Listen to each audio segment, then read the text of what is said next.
Yep, new seats. New seats. I think it's because something about the order in the same yard, maybe? Yeah. I'm just gonna be sorry to sit on that.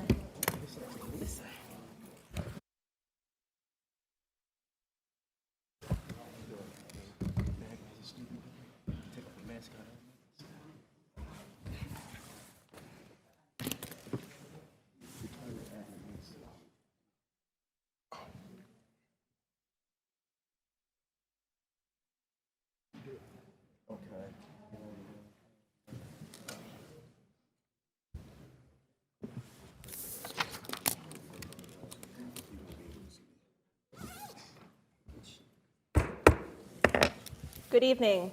I'd like to call to order the Norristown Municipality Council meeting for Tuesday, March 4th. Could I please have a moment of silence and the Pledge of Allegiance? I pledge allegiance to the flag of the United States of America and to the republic for which it stands, one nation, under God, indivisible, with liberty and justice for all. Madam Secretary, could I please have a roll call? William McCoy. Here. Lauren Hughes. Here. Madeira Robinson. Here. Dustin Queenan. Here. Rashad Bates. Here. Rebecca Smith. Here. Is there a motion to approve the minutes from our previous meeting? So moved. Second. All in favor? Aye. Aye. The ayes have it. Vice President Bates, do you have any announcements this evening? Yes, 1 second here. All right, so we have the Reuniting Family Bail Fund Civic Clinic. That's going to be on March 6th from 6 to 8 p.m. at the Norristown Senior Adult Activity Center, aka SAC, on 536 George Street. Also, we have the Carver Center has the Young and Veterans Fair March 22nd from 10 a.m. to 1 p.m. to learn about computers, beehives, and engineering scholarships for ages 5 and over. The Norristown Library has a horror book club on March 26th at 6 p.m. The Bloxton Middle School on March 20th from 5 to 7 p.m. has a bingo night hosted by the music department. It is cash only. And March 8th, Thursday, is the last day to register for the agility and written exam for the Norristown Police Department. And that is all. Thank you. Council, any additional announcements this evening? Seeing none. Madam Secretary, do we have any public comment this evening? Yes, we do. Dominic Jackson.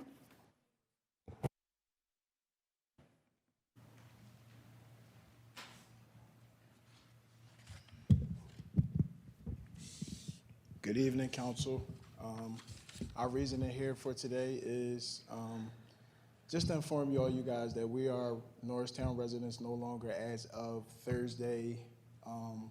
We got evicted from our property because of the long-standing issues that we have been going over with everyone here, from the Chief of Police, the former Chief of Police, to Administrator Leitner, to the Norristown Police. We tried to rectify this situation. The parking here is atrocious. The money that they're able to rack up every time off of somebody even just trying to fit in a space just to park on their block is atrocious. This is the second time I'm coming to a board meeting. Nothing was addressed the last time, but as we are not residents anymore, we want to make it a better situation for anybody who decides to live in this, township. We would opt to make it better for them. And my wife would like to say something as well. I'm sure a lot of you are sitting here questioning, how did this happen? If you guys remember back months ago, I came in front of you where there was $600 worth of tickets on our vehicle. I told you it was our only vehicle. The common denominator here, and we hear it through every council meeting, is Officer Buttersworth. He needs to be terminated immediately. We just went back to our property to collect our mail. He is now giving the people on the block tickets for parking in spots that they've been parking in for 20 years. We got a ticket right before we left for the same parking thing, not being 30 feet or 20 feet from the crosswalk. Wasn't a thing until he just started driving around ticketing people that he wants to ticket, mind you, because our neighbor followed him. So, leading up to this, $600 worth of tickets, we got the boot taken off of our car. We had thought, our car was also vandalized when the boot was on it, by the way. Our license plate was stolen. Norristown Police was supposed to report that to PennDOT. They never did. 2 months later, we found out from PennDOT that the plate was not reported stolen. That was when we went to go get a new plate for the vehicle, right? So, fast forward, because of all the plate issues, I'm driving down Main Street at 10:30 at night with my husband, my best friend, my autistic son, and my daughter in the car, full of groceries in January. We're pulled over because our plate is suspended, ironically. They call a tow truck, they tow our car, they make us walk home with our groceries. 16 2 liters of soda, a case of water, groceries for a month, because that's what I go out shopping for. I asked them, could you drive us home? Could we put it in one of your police cruisers? Could you follow me home and tow the car? It is 10:30 at night, I can't call PennDOT and recollect what is going on. Thank None you. of that was an option to me other than to tow my car. So, car's towed. Thank you. Sorry, the 3 minutes are up, but thank you. James Waters. Good evening, everyone. James Waters, Hamilton Street, the end of Florida. You all know what my issues are: clean, safe, well-lit community. I've been fighting about the power grid for maybe 20 years. And what I had an opportunity to do was to get into the president of PECO's office. And I'm beginning to explain how the cable companies and their lack of maintenance in the infrastructure can in fact tear down the power. And I've been communicating about that, and I feel really good about it. And the one thing that I want to get fixed, and Mr. Bates, I had asked you to come to the 700 block of Hamilton Street so we could discuss these defects in the grid that threatens everybody. See, I think it's a safety thing. But then my years at the telephone company, I know exactly what happens when a truck catches a wire that's hanging down. There's a situation going on in another township that I just exposed. I've been having a lot of joyful responses with this next door. In fact, I post this dangerous situation in Lower Providence, and within 48 hours, I got 2,300 people. Next door says they want me to say more stuff. I'm out running around looking for clogged storm drains and all that other stuff in the hopes that other people will catch on to how to stand up for the community. And in reality, if you get right down to it, this is the end result of the Citizens Leadership Academy. Wink, wink, nudge, nudge. The whole thing is that everything that I think is going on right now is a mere fact that a lot of people don't know the procedures. They don't know how to call somebody about something. I do, thanks to my career at the phone company. So, you know, we're all in this together. I'm out there riding around looking for trouble, and anybody that wants to learn anything about the river, stormwater, flooding, oh yeah, that's another issue that I'm going to the feds with. Seems we got a new guy in there named Montezuma or something like that. I believe FEMA gave permission to fill in too much floodplain, and that's why we had the Ida flood. And I'll be leveraging the stormwater issue about the bridges being out, and we can't get to the hospital. As a veteran, that kind of bothers me. What do you think, Sean? How do you like it so far? There you go. All right. Well, at least I'm on the right track. I have a reputation of being a know-it-all. So anything you want to know about Norristown from the Sesquicentennial forward, I'll be willing to share. And if you check out my next door, I'll try to share everything I know for you all. Waters, thank you. Richard McCray. Good evening. I'll be as quick as possible. First thing, one of my parishioners, Maria Fenletter, on March the 1st celebrated 100 years of being in this world. So I would like to know what I could do to help get recognition for her. You know, she's 100 years old and lived in this community for over 60 years. You know, I wasn't a part of her planning, but I want her to be recognized as being a part of this community. Secondly, a lot of my parishioners are bringing concerns to me that their tires are constantly being flat because of all of the work that's going on and all of the screws that's being left in the streets. So I don't know who deals with that issue, but constantly, every month, 2 or 3 members is getting flat tires from road work. Lastly, this past storm that we had, my neighbor had 2 trees to fall on my son's car. His car was parked on our property. And there's currently a 3rd tree that's leaning towards our property. And what I'm finding out, unless the tree is deemed to be dead or alive, that the homeowner theirself is not liable. But I don't know who I need to cite or tell to cite my neighbor about her trees leaning towards my property and the probability that they can fall, and now I am liable. My son's car is going to cost us $9,000 to repair. He's a student at Westchester University, and the neighbor is not doing, excuse me, I'm a preacher, a damn thing to help us. So I'm here because it could have been a very volatile situation had my grandkids been in the yard or any of us been in. Now we have to park our cars strategically because we're afraid a tree might fall and hit our home or our property. So I just need some direction and guidance. Thank you. Denise Aguro.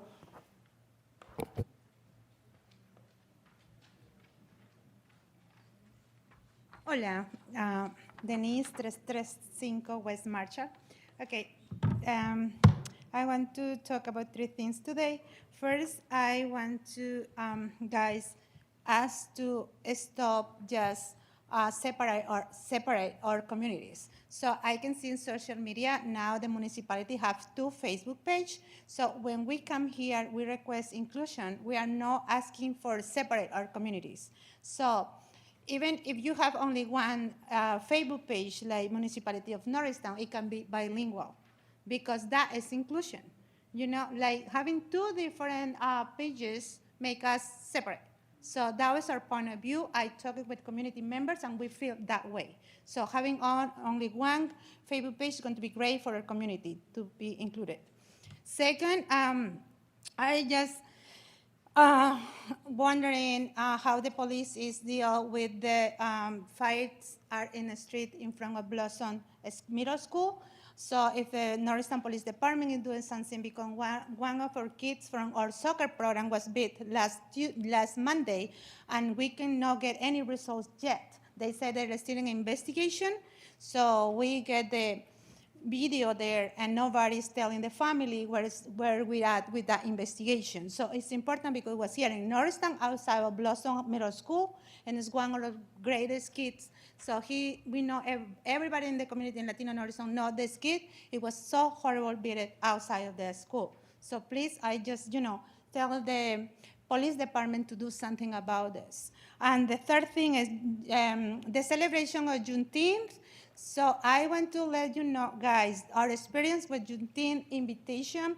Tracy's here, I saw her. It was a horrible experience for Latino community. So we were very unwelcome that day. We were feel that discrimination at all levels in there. So we want a request if you're able to come and meet with us and Tracy come to our office and having the conversation together for this time to have our Latino business part of that event because it was horrible experience. I always, when in the community, I always made my nice smile, but that day, even my nice smile was really out because I feeling really bad for my business owner, Latino owners in that celebration. So if we want to participate like we did in 4th of July, we were very glad to come there with a lot of music and fun and happy day that day. So we will continue working and be part of that celebration. I think you need to be, part of our community, like Latino community, can sit and discuss what is the best, cultural knowledge for our needs. It's not just about language, it's about to be part of it, how we can accommodate people. Thank you.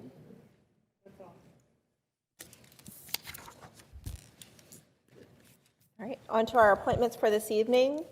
Resolution 2530, appointments to our various advisory boards, committees, and commissions.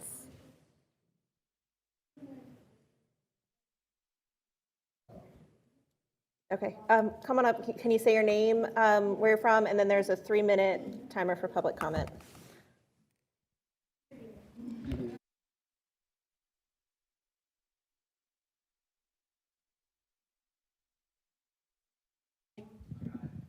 You hear me? Okay, good evening. My name is April. I live down the street. I'm a homeowner. I have some issues that I want to address. The first issue is parking. There's nowhere to park. Okay? Zone C, Monday through Saturday, it's 2-hour parking. Nobody's coming through to enforce the zone parking. That's one issue. Another issue, the overcrowdedness of houses, apartments, is 20 people living in a 5-bedroom house, and all of them got cars. Nowhere to park. Trash is everywhere. On Wednesday, you cannot park on the right side of the street between 12 and 4. The street sweeper comes through around 10 o'clock. Why are you coming through at 10 o'clock? The people can park there from 12 to 4. So the streets aren't getting swept. There's trash everywhere. It's just nasty. And then another thing too, the trash cans are in the front of people's houses. Trash is everywhere. The lids are all off, the lids are open, trash is coming out. That's an issue. And like I said, I've been living on Erie Street for 12 years. And I'm ready to sell my home because it's just ridiculous. Why do I have to come home and see trash everywhere? I walked up here. You know why I walked up here? Because if I would have drove up here, I wouldn't have nowhere to park. I'm out of breath. That's why I came through the door about 5 minutes ago. I had to walk from, I was going to say, Barbados all the way up to here. Because if I would have drove, I would nowhere to park. Nowhere to park. And I call the police department on Wednesdays and say, what's going on? Nobody's coming out here giving tickets. Okay, we'll send somebody out there. Guess what? Nobody comes. It's cars that come and just park up on the block and don't leave. They just stay there. It's a broke down car been on the street for 2 months. No ticket, no nothing. See, y'all don't live on Erie Street. You know, y'all probably live in East Norton. I'm just saying, because they don't play that in East Norton.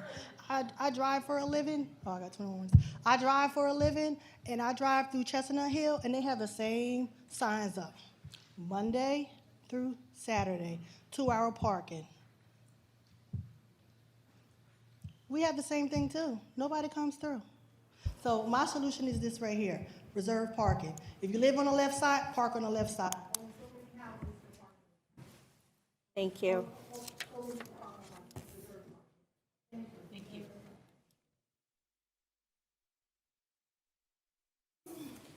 All right, bringing it back to our appointments. Resolution 25-30, appointment to various advisory boards, committees, and commissions.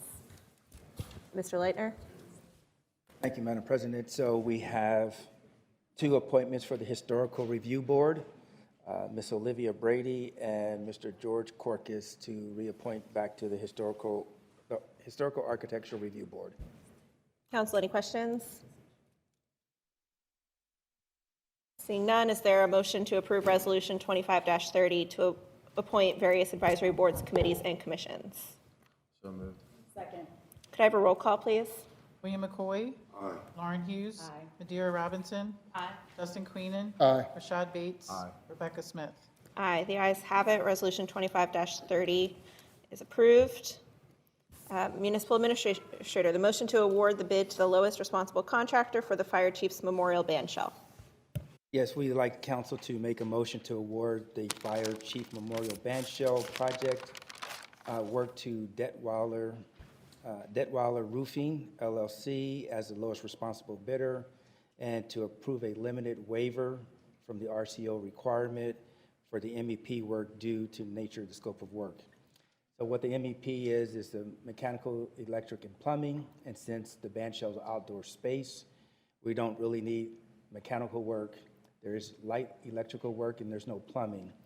So with that being said, the subcontractor's saying that there's not a lot of work that needs to be done there in reference to that, so the amount of work is going to be very limited. So there's really no need for an RCO for that limited amount of work for electric. Council, any questions? I just had a question. I know that the community was able to support in helping this make happen. I read recently that by an article that community members could donate to the process to hopefully offset these funds. Is that still something that's available to community members to donate? It's still available for them to donate if they so desire. It's still available. We're not going to start construction work until, I believe, the end of this month. But if they wanted to, they're more than welcome to. Council, any other questions? Seeing none, is there a motion to award the bid of the lowest responsible contractor for the fire chief's memorial Bandshell? Oh, so moved. Second. Could I have a roll call, please? Yes. William McCoy. Aye. Lauren Hughes. Aye. Madeira Robinson. Aye. Dustin Queenan. Aye. Rashad Bates. Aye. Rebecca Smith. Aye, the ayes have it. That is approved.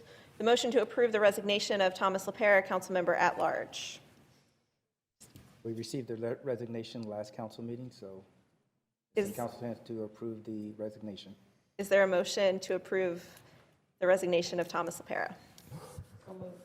Second. Could I have a roll call, please? William McCoy. Aye. Lauren Hughes. Aye. Madeira Robinson. Aye. Dustin Queenan. Aye. Rashad Bates. Aye. Rebecca Smith. Aye, the ayes have it. That is approved. Resolution 25-27, planning, the authorization to submit a grant application to Montgomery County requesting $250,000 in the 2025 Montco 2040 Implementation Grant Program, the Arch Street Greenway corridor.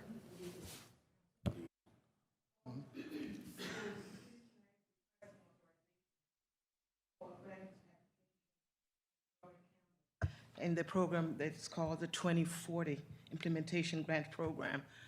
They require resolution. These funds are going to go through for the Arch Street Greenway. On the screen right there, it's not the clearest, but I want to give you some idea of before and what we hope to achieve when you see the image right below it, what we hope to implement in this greenway, which will include replacing sidewalks, curbs, having new trees, and making sure there's lighting and all that. It's an ambitious project that we've been doing in phases. We have completed the phase 1, and we actually used the 2040 grants from the county phase 1, and with some DCNR money. Now we were fortunate to get another $1.5 million from the federal TASA program, and that is allowing us to go further. So if we apply for this $250,000 to add to the $1.5 million, we will have $1.7 million, which is the furthest we'll take for quite a while. I'm sure some of the council members have been hearing this for the last 6 years. So now we'll be able to actually take this Greenway right up to Oak Street. I think it's Oak Street, right? Or is it Oak Street. And we continue, hopefully, looking for additional funding, and eventually we'll link up with the whole county trail system at the farm park. So that's what we're working on. So this evening, we're asking for your approval to submit, even though the deadline was yesterday. So we put it in, but I'm bringing it to you tonight because we didn't want to miss the deadline, and hopefully you'll agree with our application. Great. Thank you. Council, any questions? I just had a question, and Jane, thank you for your time and patience. I saw this posted on Montco's website, and as you know, I immediately emailed you and said, hey, are we applying for this? And you already had it in the works. So thank you for the work that's been put in. I know that phase 1 was completed as part of this work back in June of 2022, and then I saw the money for the 1.5 being dedicated to 3 and 4. Is this phase 2? Is this what this is? No. Now, phase 2 is a little complex. Phase 2 is going to be part of the Main Street streetscape, which is a different project altogether. And because Main Street has got federal money, that is CDBG, I can't match it with federal money, the TASA money. So we're going to just continue the Main Street streetscape, and it will meet at that very intersection. So if you note, the last streetscape we did was from DeKalb going eastwards, and it got down to Green Street. And we want to continue with that. So as it continues, you'll end up intersecting with Arch Street. And that intersection will be done with that Main Street streetscape. Okay, so this project doesn't have to be linear in its phases, like it doesn't have to go 1, 2, 3, 4, No. 5, 6. We have one done, we can look at 3 and 4 with this Yeah, funding. we have 2 independent streetscapes occurring. One is going going north from the south, and there's one that's actually coming from the west going east, and they'll intersect at some point. Thank you. I have no other questions, but I did want to highlight, though, that I know that this grant requires a match. Yes. But as part of our positioning within this grant and their eligibility, that grant match, instead of 20%, only had to be 10%. So I just appreciated the work that it put in to supplement some of that cost for us to get this work done, but also to move forward. And I see that you're applying for the max grant amount. Yes. So I always encourage. Yes. Thank you. Council, any additional questions? I'll say something. This is why we're lucky to have you, Jane. Because I know you do this stuff been doing this for years. Norristown's been benefiting from this. You can see all the projects going on. I just want to say, for Norristown, councilman, and for our constituents, thank you for all the hard work that you're always doing. Thank you. Yeah.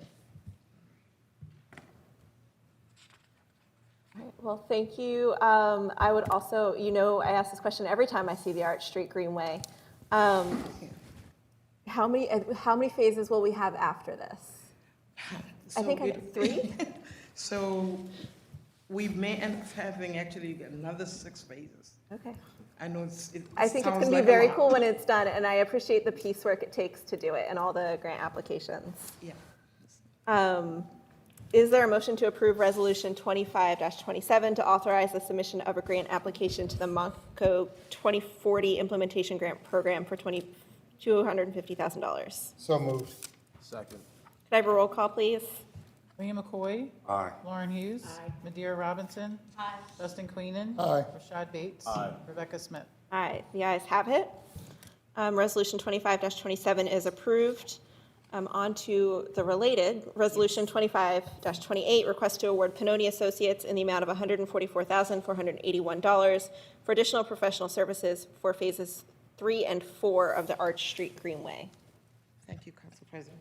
So we're requesting council to approve this award to Pennoni to give us the services, professional services that we need to implement the very project that I speak of. The good news is that we're able to use grant funds from the state to actually pay for those services.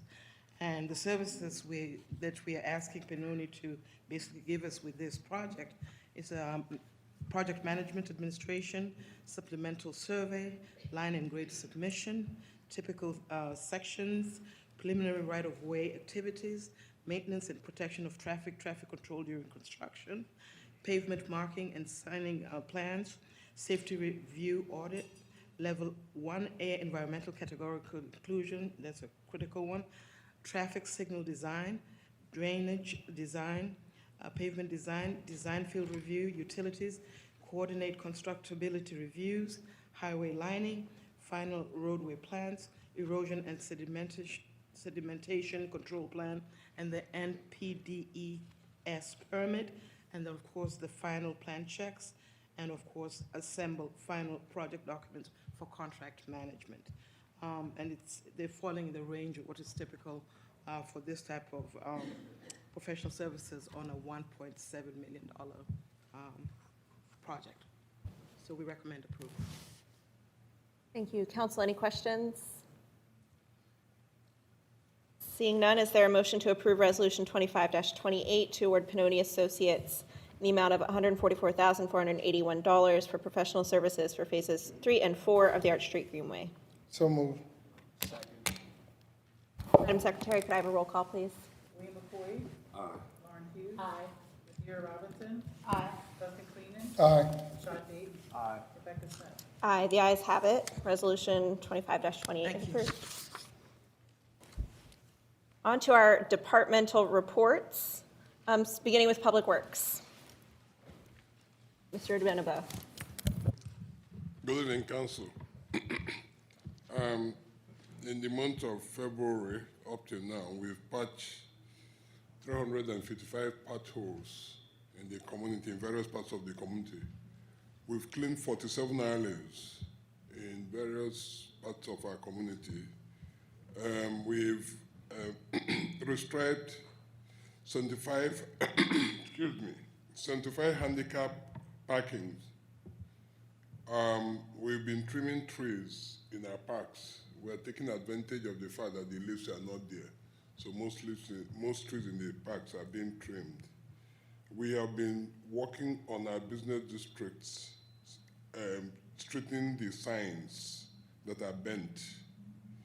We had 4 snowstorms in the month of February, and we responded, and since the snow season, we've not had any one complaint from any person, from any resident. We had 10 trees that went down because of wind, and public work took care of them. And we worked with the police department just yesterday to clean up Poly Park. And after the cleanup, we moved 22 tons of trash to Mascaro. And we are getting ready for a program that we've been doing for the past 5 years. It's kind of spring cleanup, where we actually manually clean every nook and corner of our community. We usually start this program on the last week of March. So we're starting on the 24th of March. Excuse me. We're starting on the 24th of March this year. But this has really been something that helps us to clean this community before we continue with sweeping. But we manually work with Mascaro. Mascaro donates their truck to us, and we go manually to clean every nook and corner, the frontiers of residents and some other places. So it's been working very well for us. We're going to start on the 24th, and we're going to do it for 1 week.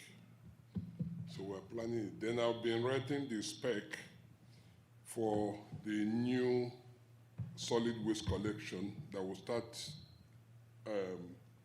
the first day of April in 2026. I want to build it early so that we know what the numbers will be before the budget. Again, so that's what I've been working. That's what Public Works have been working on for 1 month, and I'll be ready to answer questions. Thank you. Council, any questions? Did you say 22 tons of trash removed out of Poly Park? 22 tons of trash removed from Poly Park, yeah. Wow. Actually, the correct number is 21.96. Well, we appreciate that accuracy. Thank you, Thomas. Thank you, Mr. Adenimo. And also, with those 4 snowstorms, I will stand by. Norristown has some of the best roads around in the snow. And so I want to thank you and the rest of Public Works for that. Thank you. On to Building and Codes Department. Mr. Gordon, welcome. Thank you.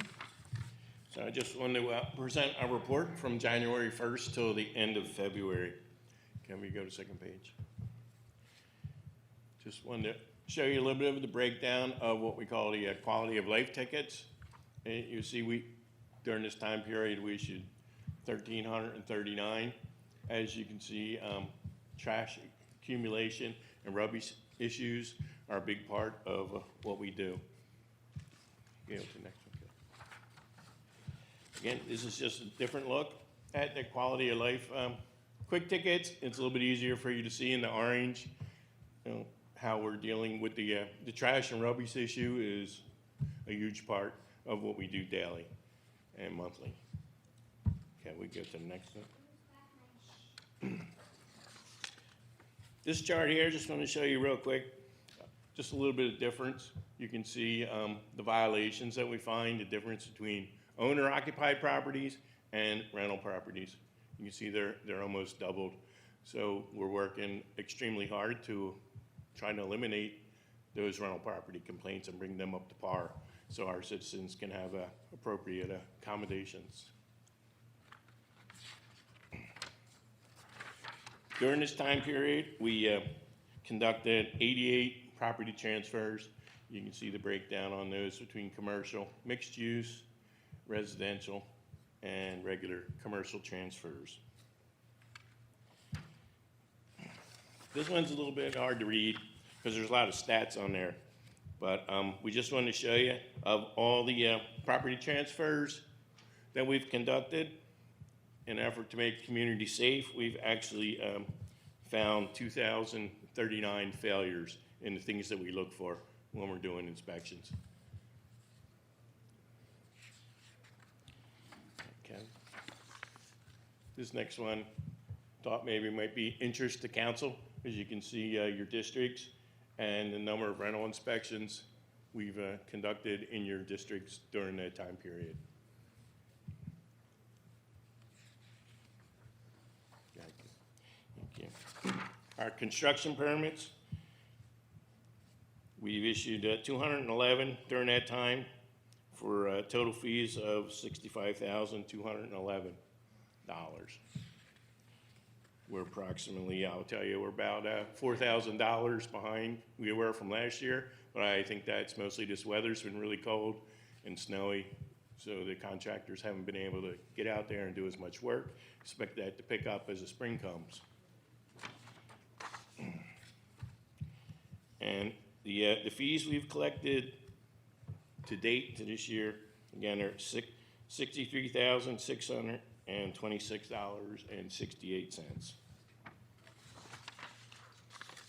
And some of the things we've done during this time period, we've conducted a walking patrol of Marshall Street. We met with vendors out on the street, particularly last Valentine's Day. Had a conversation for like 2 hours with the folks out there, explaining to them the process of getting their sidewalk sale permits.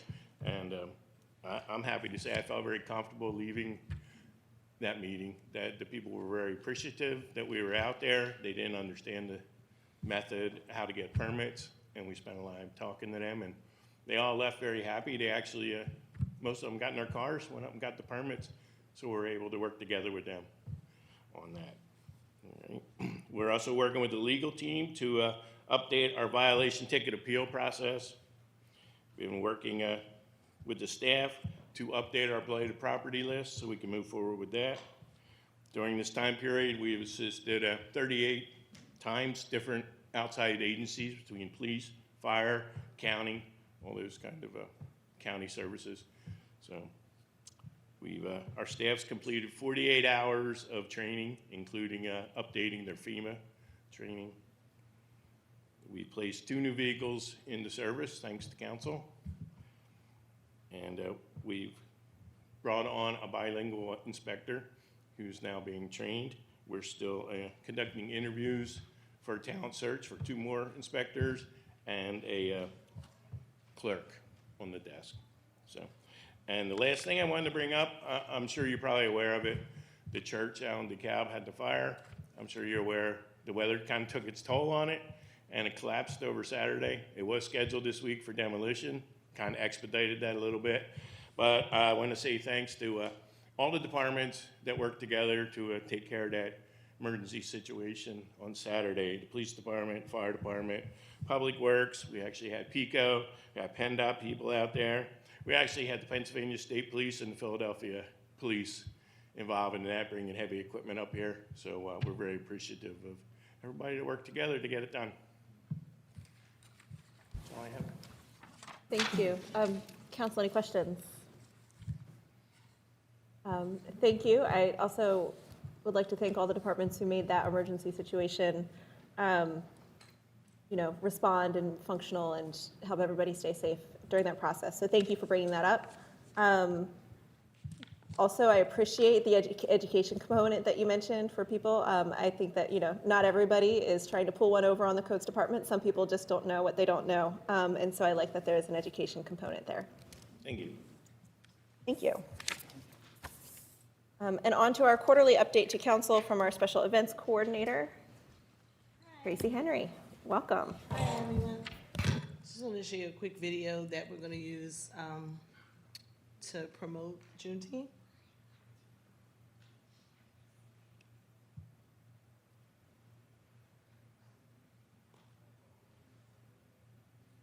What does it have sound?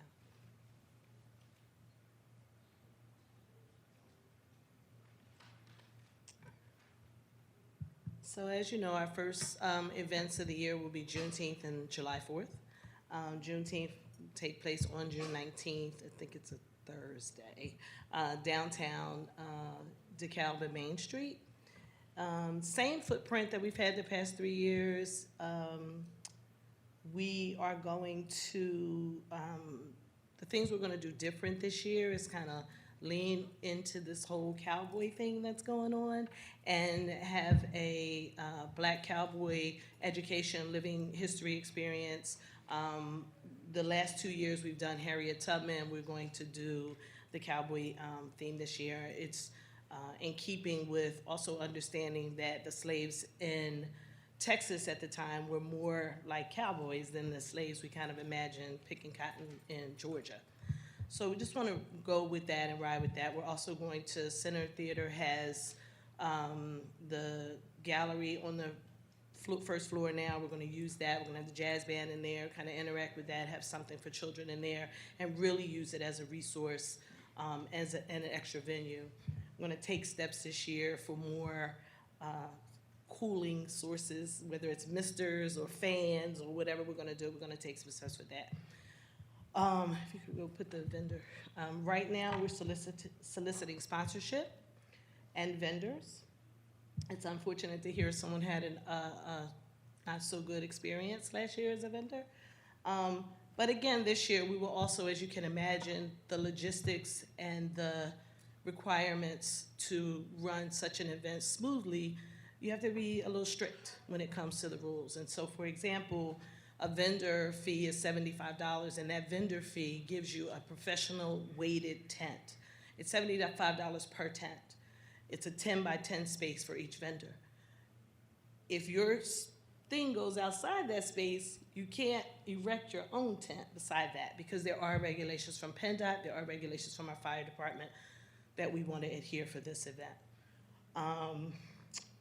So that's what we're doing now. The links, we have the links on the website, on the community calendar.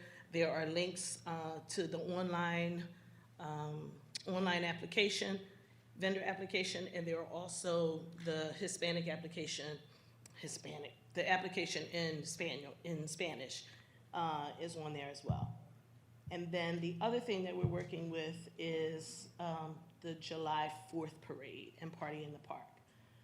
The Party in the Park is going to be start at 2 o'clock. The bands are all booked. Winter show is all in order. Again, Rotation Records was phenomenal. They are underwriting our sound and all of our AV for Juneteenth, and then any sound, the things that we need for the parade. The parade, we're considering hiring including a grand marshal for this year's parade. It's something we want to talk to you guys about.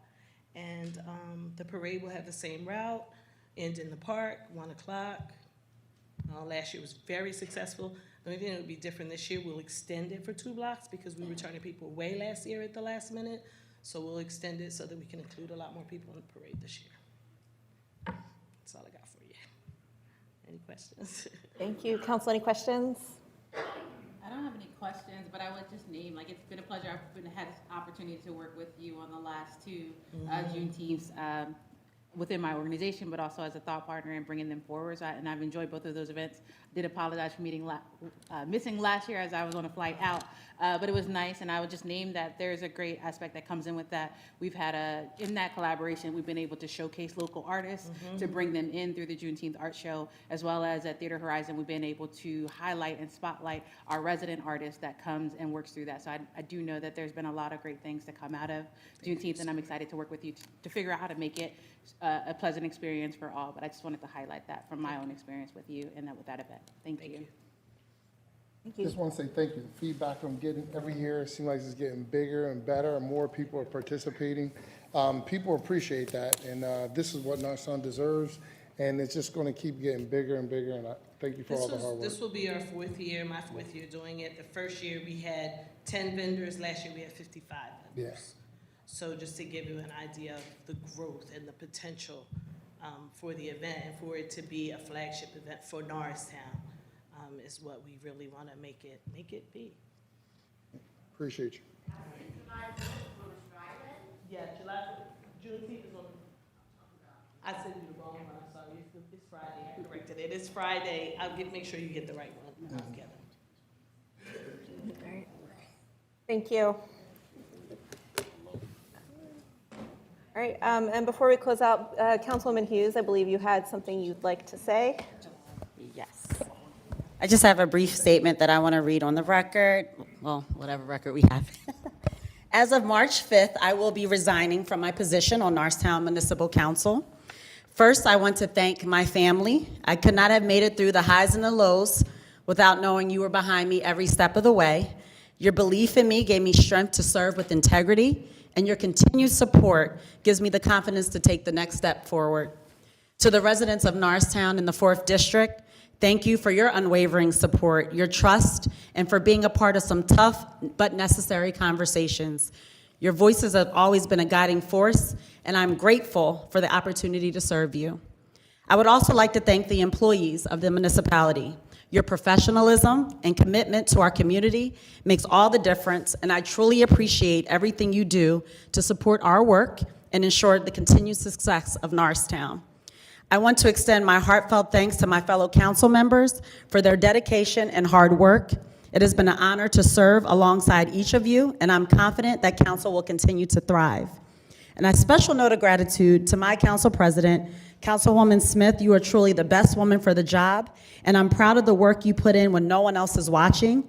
You represent us well in rooms well beyond the four walls of this council chambers. Throughout my time on council, I've learned a great deal about governance, collaboration, and importance of working together towards a common goal, and I'm still learning things about myself that I don't know. You may not always agree, but I believe that through respect, collaboration, and honest conversations, you will be able to find common ground and always work in the best interest of our community.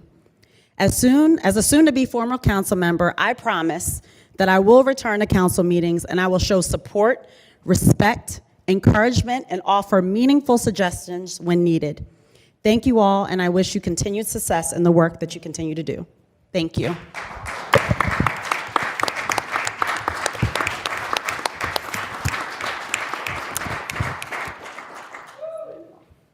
Councilwoman Hughes, before we adjourn, I just want to say thank you for all of your public service. You truly embody the commitment to community and public service, and I have learned so much from you in your time as a fellow council member.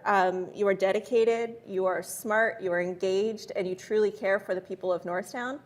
And I know that every time I think, what would Councilwoman Hughes do, I can come to a decision that would be a good decision for our community. So I have learned as much or more from you in your time here as you just gave me credit for.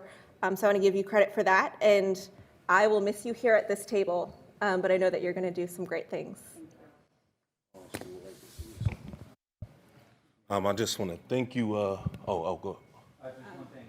I know just for consistency, council wants that for comment. Try to make a motion to add the next agenda. 18th. So just. Okay, so I just want to thank you for the continued guidance that you gave me, and then also teaching me that every room that has a seat in it, I belong there. I really appreciate that, and I step into every room just like that in this space as a council person going forward. Thank you. All right, and so sadly, I'll say, is there a motion to place the resignation of Councilwoman Hughes onto the next council meeting agenda? Second. Could I have a roll call, please? William McCoy. Aye. Lauren Hughes. Gary Robinson. Aye. Dustin Keenan. Aye. Rashad Bateman. Aye. Aye, and so we will approve that at our March 18th council meeting. Is there a motion to adjourn? Motion. Is there a second to adjourn? Lauren said it. You said second. Okay, all in favor? Aye. Aye. Thank you, everybody. The meeting